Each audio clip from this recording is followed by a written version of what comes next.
is from quadratic equations and very important for CBSE board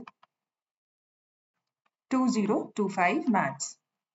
तो इसमें कहा गया है the main important part in this question is कि एक क्वाड्रेटिक इक्वेशन सॉल्व हो रही थी, तो one of the students made a mistake in constant term and got the roots as 5 and 8. Another one committed error in the coefficient of x and got the roots as 12 and 4. तो इस case में हमें क्या करना चाहिए, हमें कैसे पता लगेगा करेक्ट इक्वेशन क्या है? ठीक है, तो जिसकी कांस्टेंट टर्म गलत है, हमारी इक्वेशन होती है ax square plus bx plus c.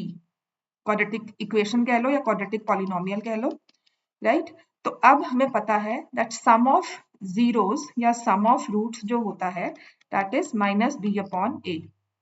तो जिसकी कांस्टेंट टर्म गलत है और उसको रूट्स मिली है 5 एंड 9, उसका सम ऑफ जीरोस या सम ऑफ रूट्स तो सही होगा, लेकिन उसका प्रोडक्ट गलत होगा. जिसकी कांस्टेंट टर्म गलत है, कांस्टेंट टर्म प्रोडक्ट में यूज होती है विच इज सी बाय ए.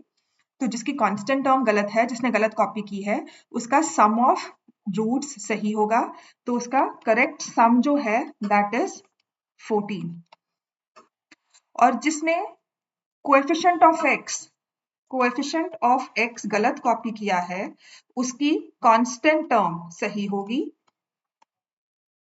उसका प्रोडक्ट ऑफ जीरोस सही होगा, and that product is 12 and into 4 48.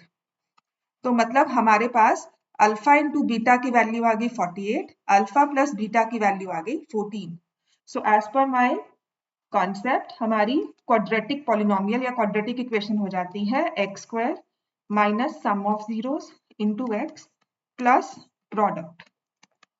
तो ये आ जाएगा एक्स स्क्वायर माइनस सम मतलब we will take 14, 5 plus 9 14x, product हो जाएगा 48. So this is the correct quadratic equation. Equal to 0 कर दो, या फिर करेक्ट क्वाड्रेटिक पॉलिनोमियल जो हमारे हिसाब से हो जाएगा, अगर हम चारों ऑप्शंस को चेक करते हैं तो ये हो जाएगा हमारा डी पार्ट.